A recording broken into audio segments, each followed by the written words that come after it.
Hi, everyone, and welcome to Elevate Your Life on Dr. T TV. I'm Dr. T, and this is the place where emotionally sensitive people get the emotional tools they need to succeed. Today, I have a really incredible guest, and I am so excited to talk to her and for you to all learn from her. And so I'm going to go ahead and go over her bio so you get to know how amazing she is. With us today is Ane Axford, who is a licensed marriage and family therapist and clinical hypnotherapist with 15 years of experience working with highly sensitive populations in a variety of settings. Ane developed a model called sensitive leadership, which inverts Maslow's hierarchy of needs to the highly sensitive holarchy of needs to illustrate the ways in which those with heightened sensitivity to their environment must start at the top to meet their transcendent needs and work their way down to physiological needs rather than starting with the physiology and working up as was the model for the general population suggests. Annie focuses on curiosity rather than knowing as a fundamental state, meeting needs, progressive embodiment as abilities to be present with discomfort and growth, plant medicine in altered states, and understanding systems as a means to be self-directed in leading one's life with sensitivity and sharing power rather than reactive to the environment and losing a sense of self in service of externalized power. Annie has a 4-year-old child who has shown how powerful this work can be in shaping responsiveness, and she enjoys the outdoors in upstate New York as well as the thriving culture of NYC. Annie, welcome to the show. It's awesome to have you on. Thank you so much. Thanks Wow, for having me. this is really something. I cannot wait to learn, from you about your journey as a highly sensitive person and all that you're doing and helping all of us that are sensitive really navigate life and really be able to lead. And I really feel be able to bring so much to people that we're here to bring and help people understand. So let's start with having you share with us about your journey as a sensitive person and what really brought you to go forth in this purpose and all that you're doing for everybody. Yeah. Um, well, I think in many ways I was always very interested in consciousness and understanding myself as a multitude. I was very aware of feeling different and feeling different in such a way that other people seem to have more of a orientation from one core perspective or sense of self that seemed a little bit more fixed and a little more unchanging. And I could recall just even knowing, like, how do people already know that they want to be a lawyer? Or how are people already, where are they orienting from? And of course, as a kid, I wasn't using those words and thinking in that way, but I was aware that there were parts of me that were much more fluid and seemed to operate in a different way. And I could also tell there were ways in which I just kind of stayed hidden and fluid and adaptive, not really knowing and not really having language for understanding myself. And then in my, I was always interested, I would say, in psychology, art, a lot of different creative aspects, and systems, and really understanding the interplay of all of the dynamics of being human. And I really wasn't sure what I wanted to study. And I initially felt like I wanted to study writing, but then realized that felt actually really too rigid for me. The first time that I took a writing course, I was like, ooh, all of these rules, all of this stuff that I just really cannot, that ruins writing for me.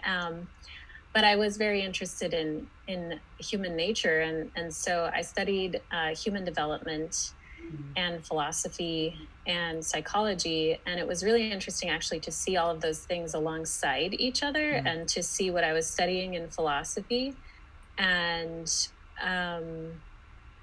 even a lot of artists that I was interested in and a lot of writers. And and then to be studying human development and to understand what I was being taught, but also feeling like this doesn't totally apply to me. Like, I get how this applies to a lot of other people, especially theories of development and theories of meeting needs.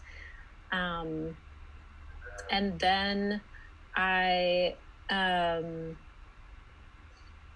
and then when I was studying marriage and family therapy, which is systems theory, really understanding those dynamics of how we're all shaped by the systems we live in, and also understanding a lot about systems and the ways they were proposed, and seeing myself so much as a system, and seeing a lot of those internal family systems, and especially that tendency that I had to be that very adaptive force in the world, and trying to figure out, more than just being what is adapting to everything else, what am I? What is my role? Who am I? Not just in reaction to things, not just in reaction to controlling the environment or responding to the environment or conflict and navigating all of that, but what is my voice? What is my stance when I'm not in reaction to things? And then I really started to see, as I started working with clients as a therapist, that some of my clients I related to in a very personal way. I was like, there's a thing we both have. I don't have all the words for it. And I could see how a lot of these like other theories that I would say are more for a hardier temperament, who naturally does just stand in their own shoes, that I could see where my sensitivity actually helped me open them up to see more, to develop some more of those skills that were just like natural and abundant for me. But then it was through the work of Dr. Elaine Aron when I came across that, and her work with sensory processing sensitivity.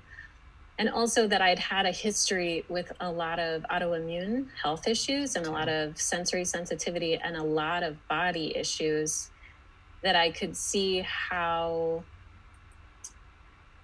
I needed to be in my body more, but that my tendency was to be out. And the ways in which those autoimmune issues coincided with some of my temperament and the way that I operated, and learning all about that and about sensory sensitivity. And then from there, really examining a lot of the things that I'd studied and seeing how much the transcendent, according to like Maslow's theory, was so much my world, that I was always in the transcendent. And, what was so interesting to me about that theory is, well, I have a lot of thoughts about that theory. But first of all, that Maslow took that theory from the Blackfoot tribe, and that they utilized it so differently. And I see this a lot in mental health, and I think just in the world at large, seeing the way that,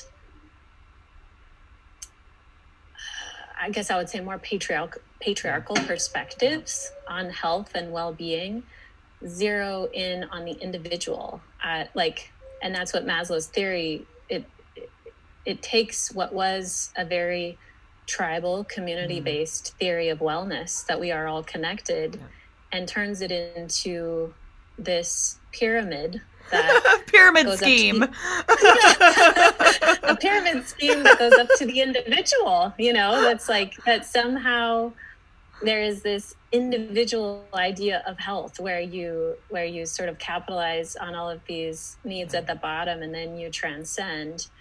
And I can see how so much of our culture operates that way. I don't think it's working exceptionally well for all of us. It's the climbing of the ladder version rather than being yourself, right? And being integrated. Yeah. Totally. So it was peeling back those layers and seeing where all these theories really came from, and understanding that what I could contribute was seeing that actually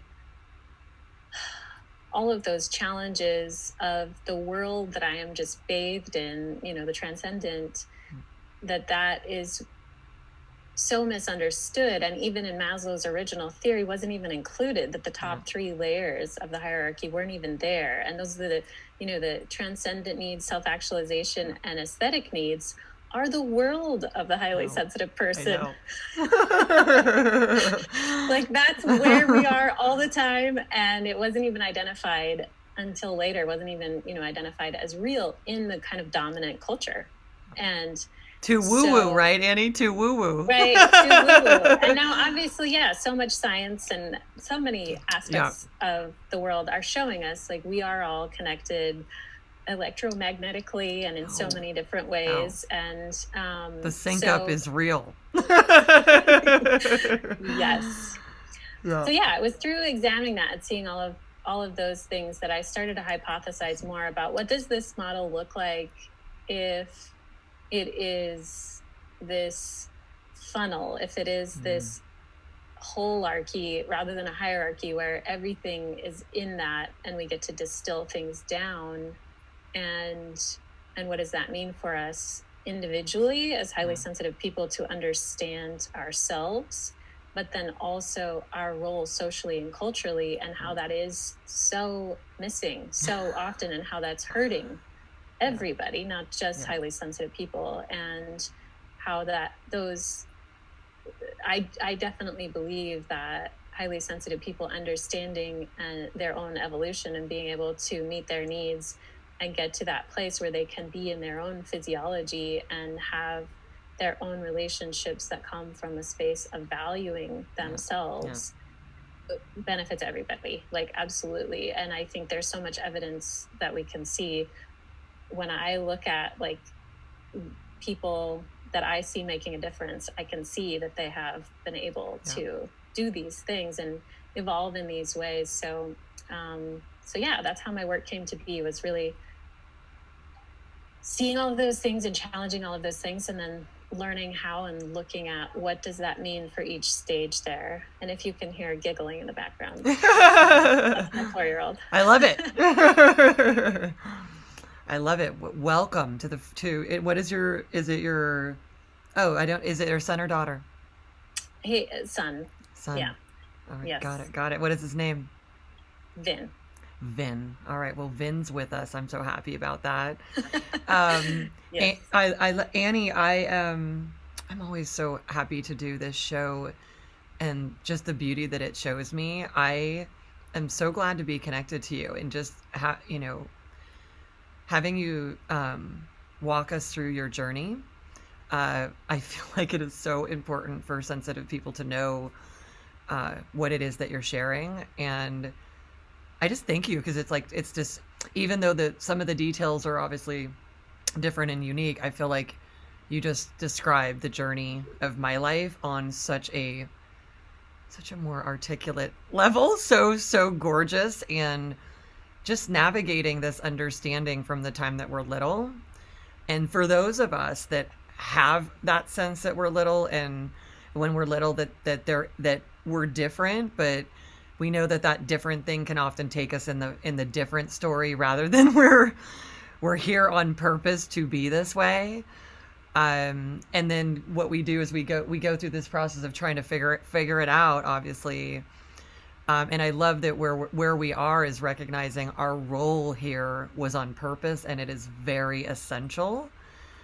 Because it really, what you're describing is, to me, is the emotional fabric of the universe, and what we're doing with that, and how we're being called forth in that, and here to be recognized in that. And I'm just thinking about having created an entire company that's like, let's give emotion some good PR here, because of all that narrative and storyline.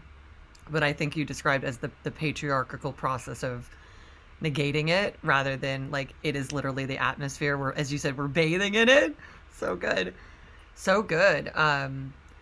Wow. So translating this to how you serve and help people in what you do, and bring this forth in them.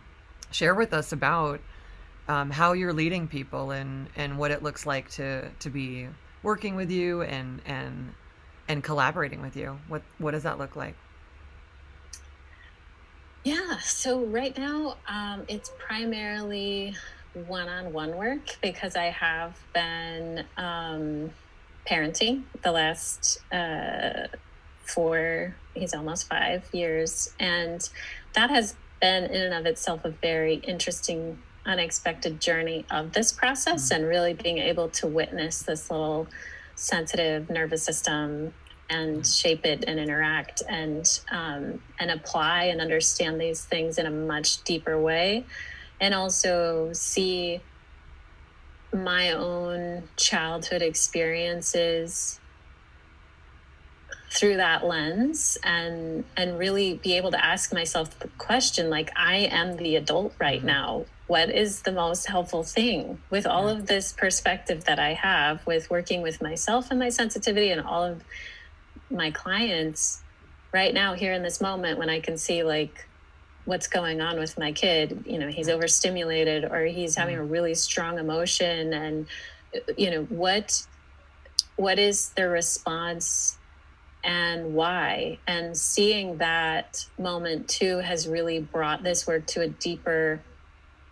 level for me, and I would say like a deeper confidence, I guess, that it's very important, and it's very doable. And I would say, compared to some of the struggles that I see people going through with their own lives and with parenting, to really be able to witness the ways in which my relationship with my kid is developing too, and to see the ways that I notice myself pull away from relationships as a kid and now, when I can tell they're uncomfortable with my sensitivity, and how to feel safe relating while supporting sensitivity rather than controlling it, and allowing it to be there, and what that means on a practical day-to-day basis when you've got to get up and get to school and eat breakfast and do all of this stuff, with a little body. And really seeing, even with a 4-year-old, how this holds space for strengthening sensitivity rather than controlling it. And yet those urges that are there, that even it is, because I think sometimes people have ideas that it's not a very efficient way to live. And I see now, even it's actually the most efficient way to live. Yeah. It's so intuitive. It's so intuitive. It's so intuitive. Right. You just go, you're like, wait a minute, I know all this stuff, and what's my intention right now? And then it gets into that beautiful distilled form, but we've got all the access to everything, and then we're just like, okay, wait, I just need to brush my teeth right now. Right. Yeah. Right. And seeing that ability to actually make space for the emotion, respond to it, hold it, like, we can move through it pretty quickly. And when he's being raised with this without knowing otherwise, nobody told him like, it's bad to cry. Why are you crying? Like, oh, you need to just calm down, or you need to go be by yourself until you can be, productive. And like, old school, least productive thing to do. And that actually he moves through it pretty quickly when it's like, oh, it looks like you're feeling really disappointed right now, and we can hold space for that. And he's like, yeah, I am. And then it's like, okay, now what are we doing? Amazing. And then we can move out the door. The pattern of rejection and resistance that just can make more of it, rather than the allowance of what it's here to give, right? What it's here to give, and that it's not this big scary monster. Because even all that resistance from the time we're little makes it so then it makes it bigger, because it wants to move through. Yeah, that's very cool, Ane. That's very cool. Yeah, and I see that for myself, because I can see some of my own patterns and fears, that it really is just, there was never space given for me to be as big as I am, and being big isn't scary. And once, like, I can see that with him, like, he's not even getting those patterns, so he doesn't even have that same reaction. I'm like, oh, it's actually, it's more the idea of it that's the scariest part of it, but actually doing it is really straightforward and simple and efficient. So it is. Whereas I think the idea of it is like, oh, if I just allow my emotions, this is a Pandora's box, bottomless pit. It's gonna eat me alive. It'll flood. Yeah, you just said it. It'll just take me over. Isn't that something? It's like, it feels like it's a delusional process, right? It just got put into it's the consciousness, the megabytes or whatever it is of this consciousness. And it has this quality of me of this, yeah, I'm getting like just this delusional process that's been fed into this atmosphere when we're really equipped. We're actually quite equipped to go, okay, there's something, and we're built in to go to the next moment. And the space piece of as you mentioned, the curiosity of like, what's this about? Okay, I got it. And now, I'm eating a cracker or whatever it is. Like, I'm on my next, I'm driving out the driveway. It's really something, because all of that our environment, this sense that we can't hold it. It's like somebody created it to be this big thing. Yeah. It's like it's the whole scary monster kind of story. And it's Absolutely. so simple. I love that you said it's so straightforward. It's so straightforward. It really is. And I wasn't even sure, I really wasn't sure until I had him, because, there is so much conditioning that you're sort of countering. And I think that really is the hardest part, is countering the conditioning. And so it's really interesting to see when he doesn't have that conditioning. Yeah. And it doesn't mean he won't face it other times in the world, but I hope that from how I'm raising him, he'll be like, nah, this is actually really easy. Like, he's just going to be like, nah, I don't believe that. What? No. It's like, actually, I'm having a feeling, and now I'm going to choose a new one and go to the next moment. And I know, Ane, this is so cool, because, just thinking of the trajectory in my life and how, I just saw from the time I was a little kid, I'm like, it seems like all of these emotions are quite dramatic, but it's really everybody pushing back on each other, rather than the person that's maybe exhibiting them being like, oh, what's going on and what's this about? And again, as you said, allowing it to move through. And I recognize along the way, I'm like, what is with all of this getting such a bad rap and such bad PR? And it's this amazing force of nature. It's all of this energy, right? That is doing something. And it's so powerful to really hear. I thank you, because my husband's been saying for a long time, he's like, it's taking all of that power, because he's recognized, he's now a great student of what this is like with me and as my partner. And he's always like, it's just, we're just distilling it into what is there that is, and what is the intention next. And it's just this nice invitation, right? It's a beautiful invitation. And I don't know if I've ever talked to anybody that has it understood at this level that you do. It's really quite awesome. So thank you. Yeah. And to continue to answer your question, so right now I've just scaled back a lot of my work and just doing one-on-one work, because raising a little human took a lot. And now, as he's getting older, I used to do more courses and retreats, and more kind of teaching and sharing online. And I'm hoping in the near future, I don't have any specific details to give yet, but to get back more into that, being able to hold that space for exploring and examining some of these things. Because I do think one thing that is tricky with sensitivity is that, of course, disorders can develop, but sensitivity itself is not a disorder. And that I would love for it to be just a topic that we, in the same way that it's like, how do you change the tires on your car? Like, how do you, like, these are just daily life things that don't have to be relegated to therapy. It's something I feel very strongly about. And I do think there's huge value in therapy and being able to have that one-on-one work where you're able to center your specific experiences and work through them. And especially there's need for that when there has been trauma and desire for that personal work. I think it's amazing. And I also think it's really helpful to have a model that shows you how you develop as a person when the rest of the world is like suggesting that you need to fit yourself into something that really doesn't work for you and wasn't really made for you. And as if that could actually work out. and makes you sick, you know? And as if it could actually work out. But yeah, I love that, what you're saying, because it's just another version of resisting something that is here it's here as purpose, right? It is, if it's here, it's meant to be here. So I'm really appreciating what you're sharing about the emotional sensitivity as I love it, the tire thing, just the simplicity of it. And being someone that helps people understand, like, this is a human constitution,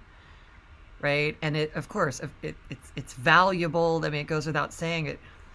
And to even have there be more curiosity about it, not just from the sensitive population, or not just from people who are like, oh, I got to deal with my emotionally sensitive partner or relative, but as this like amazing evolution of what it means to be this multisensory, right? To have this much access and capacity, and to be really representing that in the world, and what everybody's supposed to get from it. And when you're talking about how disorders develop, and then they're put through that model, right? Which already says this is pathological, right? Rather than, this is very powerful, and how would you like to apply this power? What is it like that you'd like to create with this? It's very, very different. And I'm just so happy today that I've gone down this path as well, and I'm seeing how I can really refine and expand and simplify this in myself and in others. So really, really appreciating this. I too have really, landed quite a long time ago in the understanding that the top of the holarchy, so what do we look at? Is it the top? If it's holographic, I still use what do we call? But I know. We'll just say a priority in the holarchy is understanding that the transcendent, the self-actualization, embodies all the survival stuff, and it embodies the details, because you're operating in an elevated level of consciousness, and the rest of yourself can the rest of yourself, the physical self, gets on board with that. But go ahead and walk us through more of how you see this. And when you were talking about being in the body and not being, I mean, I'm so getting this, and I know our audience is, but share with us more about the hierarchy and the holarchy. Yeah. Sure. Yeah. And I think the languaging is tricky, and it evolves because I would love for our language to get a lot more nuanced and a lot more sensitive friendly. Yeah. So yeah, with the holarchy, starting with the transcendent, I do speak about it in comparison to the dominant model that we're taught, because I do think some of the healing and growing is in unlearning and in realizing what you've been doing that isn't working for you, and accepting that. And so I do make comparisons to the sort of traditional hierarchy of needs to see, when you start here and you've been encouraged to start at the bottom, here's what can happen for you. So that people are really able to see and understand that for themselves, why that really won't work. Because there is a certain part of giving up that needs to happen that I think is really hard, because the giving up feels like, oh, I'm a failure as a person. but actually really accepting, no, the only way you can be the person that you are is if you give up on this thing you've been trying to force yourself into, and really see that it's never, ever, ever going to work for you. It never made sense in the first place. Yeah. No, it hasn't been working. And if you're like me, it hasn't been working for 25 years, it's not going to start working in the next year. Just keeping it real over here. Right.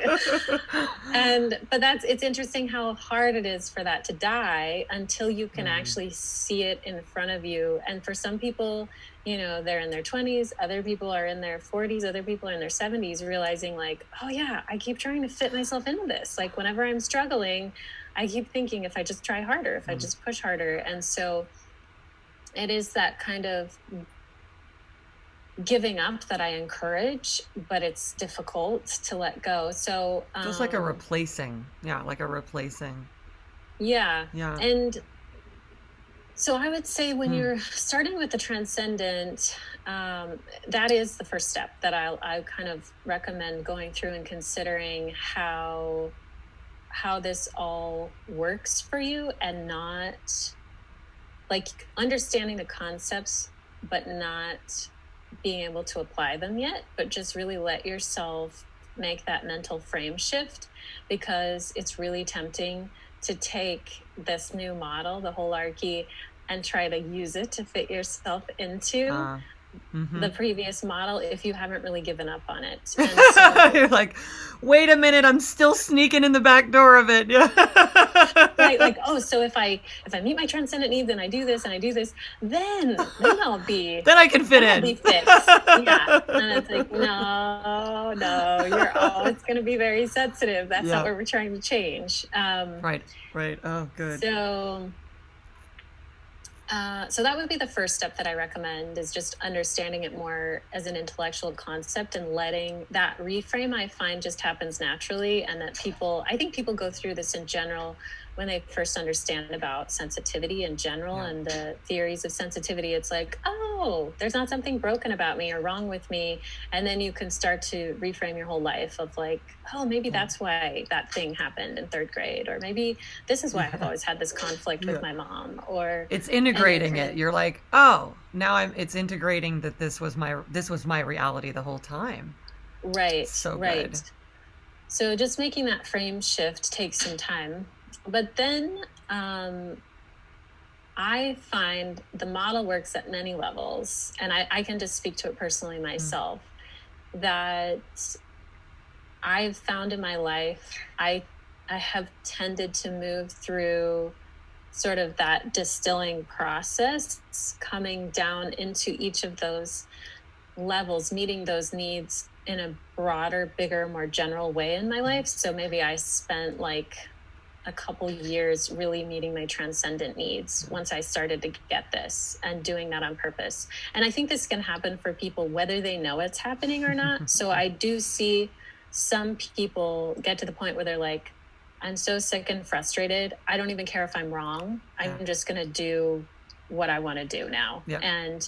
And they let go of that. And I think actually a lot of that happened with the pandemic. A lot of people were like, oh, if I can't go into work anymore, or, like if all of this is happening, then what do I really want to do anyway? And so I think even if people don't understand this model, it happens anyway. And I see it happen anyway. So, but I will say, I do think I moved through each of those levels, and there are 8 in that model that I talk about. And moving down into the physiological and being able to really be embodied more of the time, because I also don't think embodiment is something you can just jump into. And I think really actually being able to be in your body takes a specific kind of healing and practice and strengthening. And so even that, again, there's always that urge for the black and white binary, the like, I'm doing it right or I'm doing it wrong. I'm in or I'm out. Yeah. And even with embodiment, for me, I can see where embodiment was inches. It was inches for me of moments. Being a little more embodied, and processing that and working with that, and a little more embodied. And I find there are some, I intentionally make parallels to even Eastern philosophies related to chakras, and if that's a model that works for you, cool. If not, cool. But I also can see where a lot of this works physiologically with the body's endocrine system and energy production systems, and how you literally process information in your body and moving down from the head through into the body. But also as that energy moves down, how it also then moves back up and what that looks like. So I do find there are periods of time where people might be meeting their needs more specifically, like focused in a certain area. And then I also find the model is useful in the moment to be able to, again, I think of it kind of like a funnel where you're sort of swimming in the transcendent, and how do you bring yourself down into a specific physiological result. And I would say the more you let yourself run through that, the more it becomes habitual, and the more confidence you have in it and in your ability to do it. And it becomes a strengthening process where you're literally strengthening your nervous system and your ability to do it more. So with those needs, I've also developed practices, and this is something I hope to develop out further. I've developed a deck of cards that walks through the practices that can be used in a lot of different ways, of starting with that transcendent and then moving down into the self-actualization and the aesthetic needs, and then down into cognitive needs, and so on down. And I specifically translate those things into what that looks like and means when you are coming from the transcendent, because it feels different when you come from the transcendent than when you go bottom up. And so I think especially where I would highlight is those first three areas, the transcendent and the self-actualization and the aesthetic needs.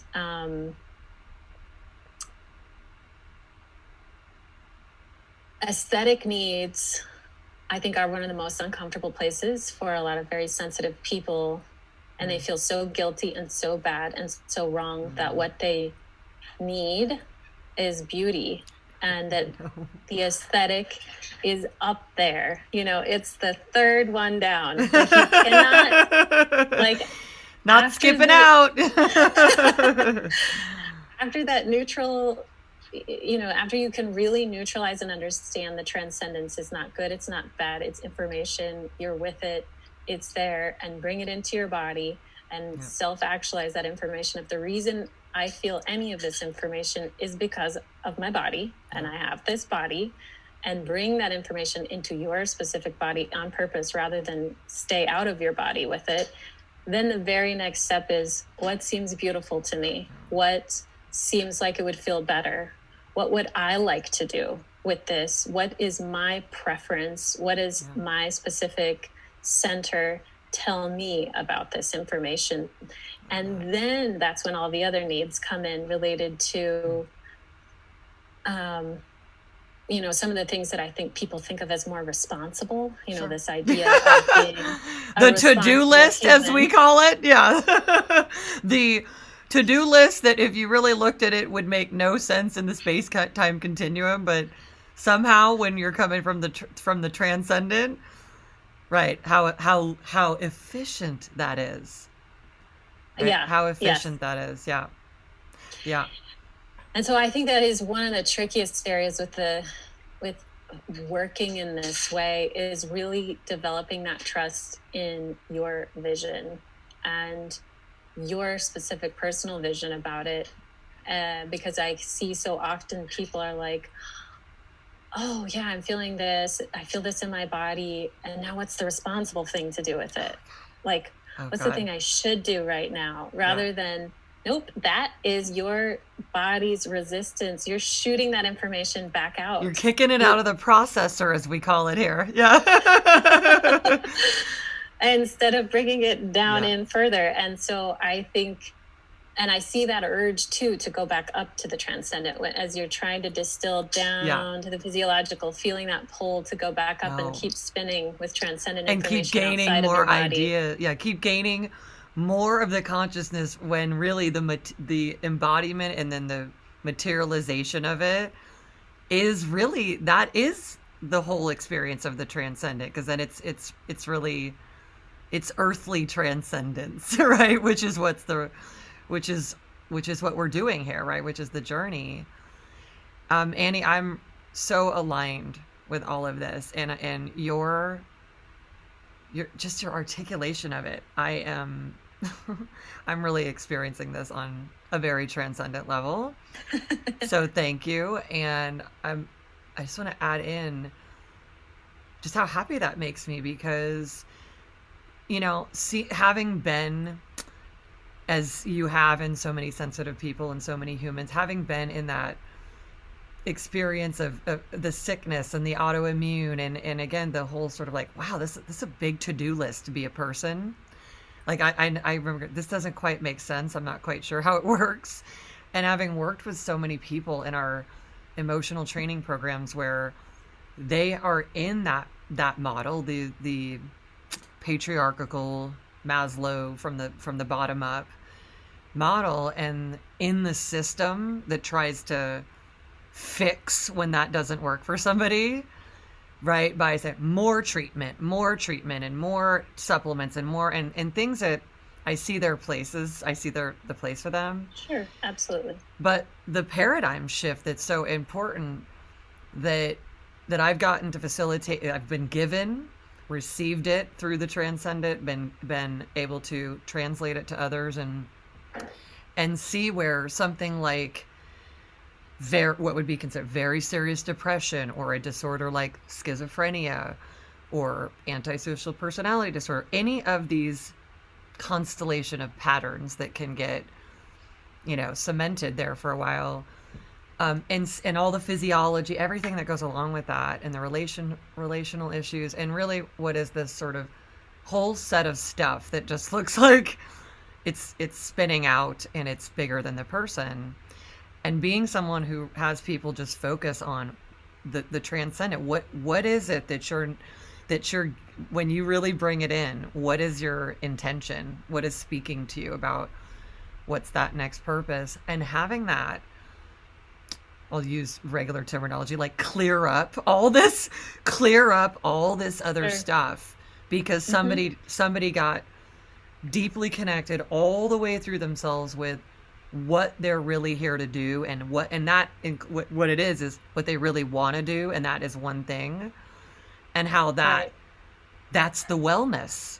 That's the wellness. And no, you're not needing all of these medications, and no, it doesn't take a 10-year therapy process, and you can have what you want, and it's really about being fully connected to it and going forth in that version of it, knowing that that is what you're here to do, because that's really the message that you're receiving, right? And that not only do we not have, I mean, of course we have permission, but like, it is the most important invitation to do. And I am just I feel very validated, and I really appreciate what it means to have somebody come for help with what appears like 72 problems in a consultation, and then have a discussion about what they really want to do, and how what that transcendence that's right there, and what that does. It's so powerful, and I'm glad for this conversation, because you and I both know that we're here to help people believe that is what is really supposed to happen, because it's such a paradigm shift for people, because they're really believing the bottom up climb up, and you're going to solve all of this, and then you're going to do what you want. Like that insanity. So this is very important. Right. I'm glad everybody's getting this, to understand your transcendent needs are the path. They're the path. Yeah. Absolutely. And I think I love what you just said there, that idea that I think is so ingrained in all of us, and for so many reasons, of like, oh, I'm going to figure it out. I'm going to get it all fixed, and then things will be good. Instead of like, what, with everything I'm in right now, what do I want to do with this? That is how things will be good. That's how things are good. And that those are the same thing. That is your life, and I think part of what gets confusing there for people is not understanding the way the transcendent works for them, and how we always are drawn to it, and that's our default mode of operating, and the way we can use that to jump out of our bodies when we're uncomfortable, and how different it is to say, okay, here's what I'm picking up on neutrally, bringing it into my body. What do I want to do with that? Is not, I find two things that people get hung up there is either they go back up to a fantasy of like, well, I want to be on the beach and never have to work again for the rest of my life. Or, well, then they go to that hyper responsible and they cut out that part. They refuse to identify what they want in the moment. And what we want in the moment is not ever a big leap. What we want in the moment is always a next simple step that we can take right now that sometimes there's resistance to, but it is about knowing, okay, here I am with all of this. And to me, within this, what feels the best. Or what is harm reductive, or what is just a little bit better.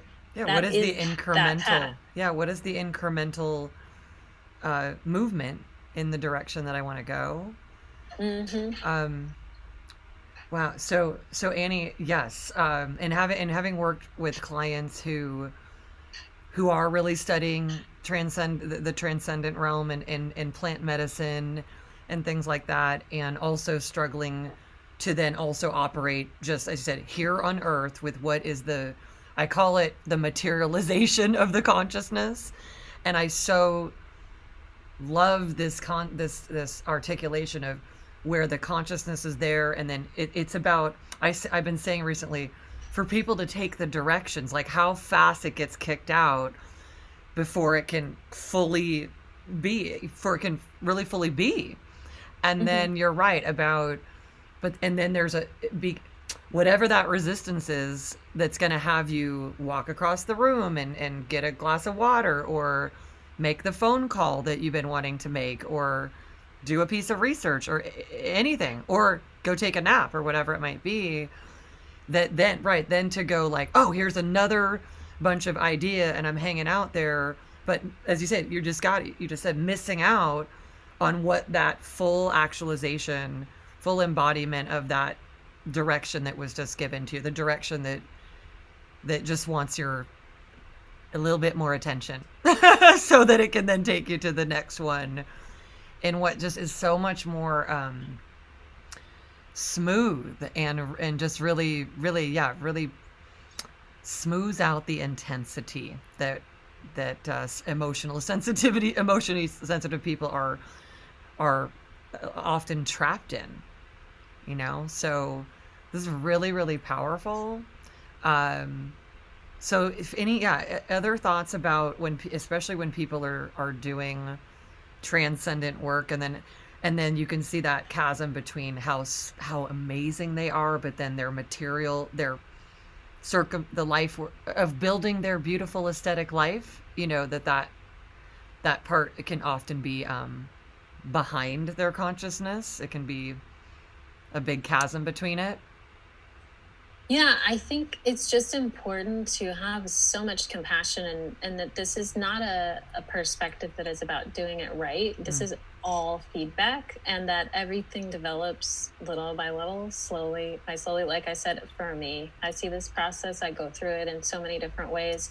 And so even if I am jumping back out, even if I notice myself going back out to fantasies when I'm trying to get really practical about something, then I just use that information. It's like, okay, what is it about this fantasy that's so appealing to me? Why do I wish I was on the beach right now? Oh, I just really want to rest. I'm wanting rest right now. I'd like some sun for a second. Yeah. Right. Or I'd like to go on a walk. And even though going on a walk feels totally different from, I've got to get the dishes done, or how do I figure out what to do with, X, Y, or Z?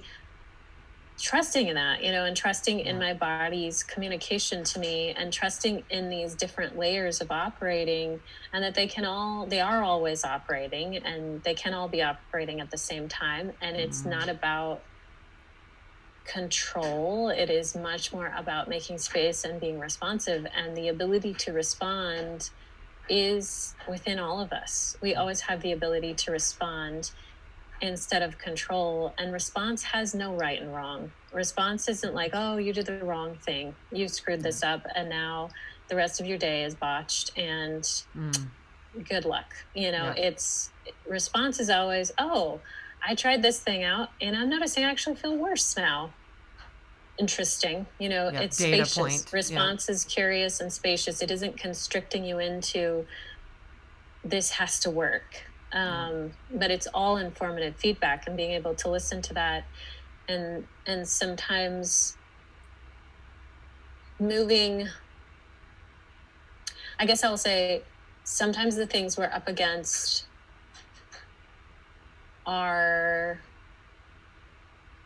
conditioned things that we have to recondition or unlearn. And sometimes the things we're up against are just newness, or and the discomfort that comes with newness. And so that ability,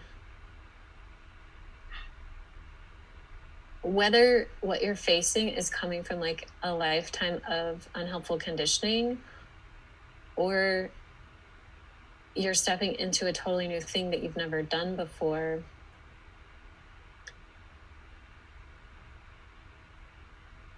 embodiment is never about bullying. So whatever you need to do to like hold your hand to be there, you can do and you should do, and there's no rush on it. So if you are like trying to go into something and you're like, ooh, this is super uncomfortable, and now I feel like going for a walk, go for a walk and then come back to it again. Like it's not a race, and it's not going to go anywhere. It's you, it's your life. And there are so many tools and resources to continually embrace and embody and be in your body. But I think one of the worst possible things that gets in the way is that fear of body, and fear that maybe there is just something fundamentally broken, wrong, bad, evil, whatever, fill in the blank there, about your body. And maybe if you go into your body, you're just going to discover that. And it's just going to prove to you.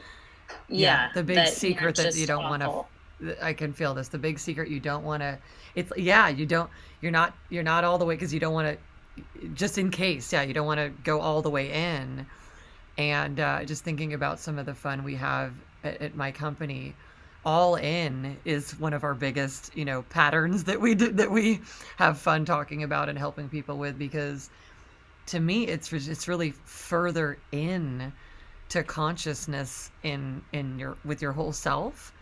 You're actually you're on earth, but you're further into yourself, and how and the full capacity of that, which, as I was just going to say, is so powerful. But when you're in it, you don't sit there going, I'm so powerful, because it's just the way that the system works. And so the focusing on helping people recognize reactivity, with ultimately that resistance to all of that, versus, it's calling me further in.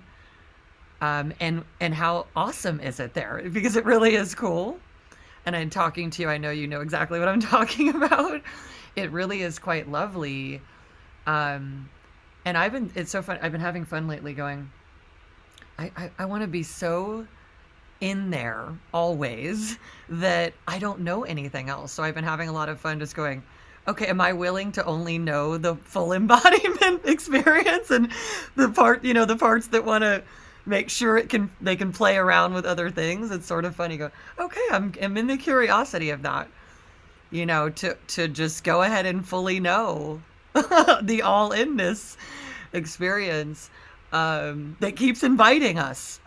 I notice it keeps inviting, like it's really good in here. Would you like to join? And then there's something that says, wait, no, it's too good to be true, and all that conditioning.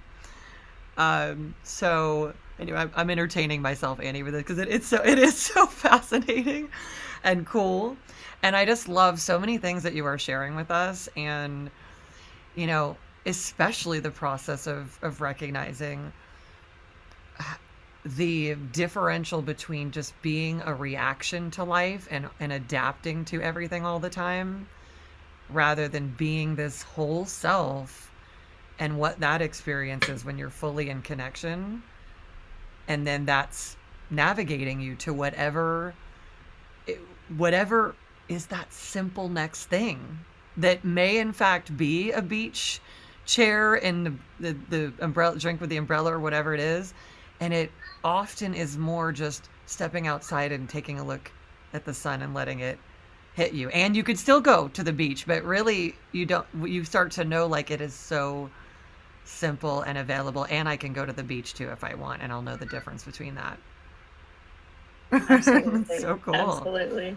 And can you give me just 1 second? Oh, of course, yeah. Okay. Hi, Ben.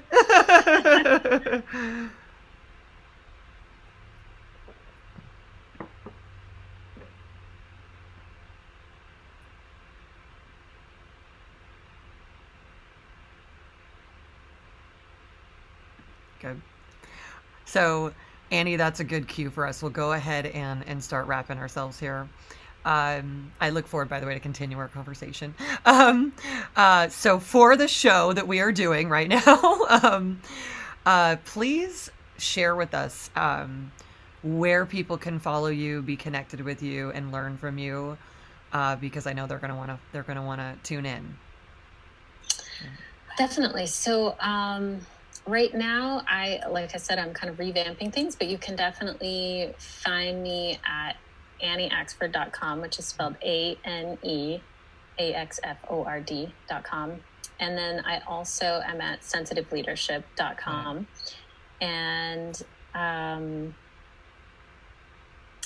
probably one of the easiest starting places is that I do have an ebook on Amazon called The Little Book of Sensitive Leadership, which I think is a good place to start, because I know there can be a great tendency to get overwhelmed and also to want to like absorb a lot of things all at once. So I recommend that as a good starting place. Good. That little ebook, it's short, it's simple, straightforward. And then I will be offering more things in the near future.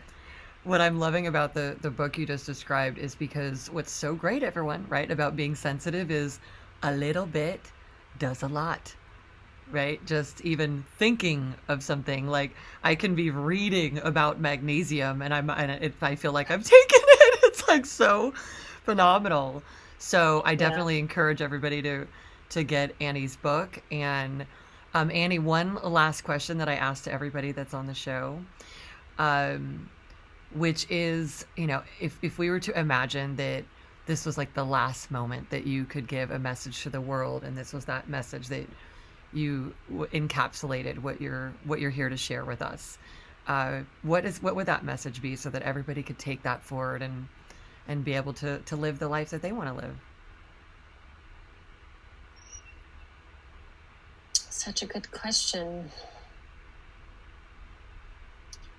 I think what's standing out to me lately, personally in my work, is just the understanding that you can do it. I think there are so many things in my life and in my work, and I see this in so many people, where I don't think we even realize that sometimes the question we're asking ourselves is, can I do this or not?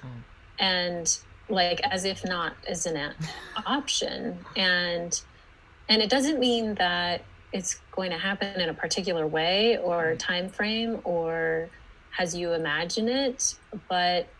And I think really to get even deeper into it,